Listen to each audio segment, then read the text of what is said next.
প্রিয় কাহালুনদী গ্রামবাসী, নির্বাচনী আচরণবিধি অনুসারে আপনারা জানেন যে গতকাল তফসিল ঘোষণা হয়েছে। নির্বাচনী আচরণবিধি অনুসারে আমাদের 48 ঘন্টার ভেতরে আমাদের বিদ্যমান যে সমস্ত ফেস্টুন পোস্টার আছে সেগুলো আমাদের সরিয়ে ফেলতে হবে। তারই ধারাবাহিকতায় আমরা সকাল থেকে আনুষ্ঠানিকভাবে শুরু করেছি। ইতিমধ্যে আমাদের কাহালু বিভিন্ন এলাকা থেকে ফেস্টুনগুলো সরিয়ে ফেলা শুরু হয়েছে। আমরা প্রত্যাশা করি আমাদের প্রতিটা ইউনিয়নেও এই নির্দিষ্ট সময়ের ভেতরে আমাদের সবগুলো পোস্টার ফেস্টুন সরিয়ে ফেলতে সক্ষম হব।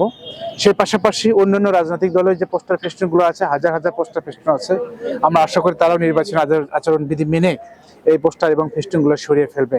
আমাদের কার্যক্রম আমরা সরকার যেভাবে নির্দেশনা দিয়েছে, আমরা ইনশাআল্লাহ সে আইনের মধ্যে থেকে, নিয়মের মধ্যে থেকেই জনগণকে সাথে নিয়ে আমরা একটা সুষ্ঠু নির্বাচন যেন অনুষ্ঠিত হয় সেদিকে আমরা ধাবিত হব ইনশাআল্লাহ।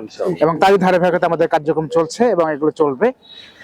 এই তো আমরা অনেকগুলো খুলেছি আমাদের আজকের দিনের ভেতরে। আশা করি কাহালুনদী গ্রামের আমাদের সবগুলো ফেস্টুন ইউনিয়নগুলোতেও আমরা ঘোষণা দিয়েছি, ইউনিয়নগুলো সেগুলো সরাই ফেলা শুরু করেছে।